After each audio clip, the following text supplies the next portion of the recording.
Hi friends, welcome back to my channel. ఈరోజు మనం చేయబోతున్న కర్రీ ఆలు కుర్మా.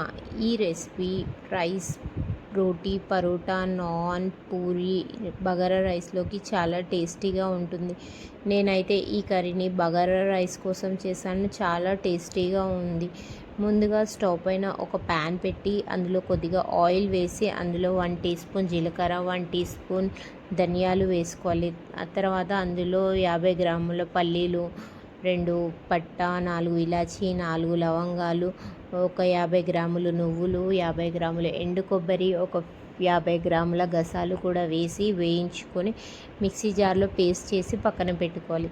తర్వాత స్టవ్ పైన వేరే ప్యాన్ పెట్టుకొని అందులో కర్రీకి తగినంత ఆయిల్ వేసుకొని పోపు దినుసులు, ఎండుమిర్చి, బగారా ఆకు, 2 పెద్ద ఉల్లిపాయలు కట్ చేసి సన్నగా పెట్టుకున్నవి వేసి వేయించుకోవాలి. అది కాస్త బంగారు రంగు వచ్చిన తర్వాత అందులో తగినంత అల్లం వెల్లుల్లి పేస్ట్ కూడా వేసుకోవాలి. తర్వాత ముందుగా మిక్సీ జార్లో పేస్ట్ చేసి పక్కన పెట్టుకున్నది కూడా వేసి కాస్త నూనెలో ఫ్రై చేసుకోవాలి. తర్వాత అందులో కొద్దిగా కారం, ఉప్పు, పసుపు కూడా వేసి కలుపుకోవాలి. తర్వాత దానిలో ముందుగా చింతపండు గుజ్జు తీసి పెట్టుకున్న దాన్ని కూడా వేసి కలుపుకోవాలి. తర్వాత అందులో ముందుగా ఉడికించి పక్కన పెట్టుకున్న ఆలుగడ్డలు కూడా వేసుకోవాలి.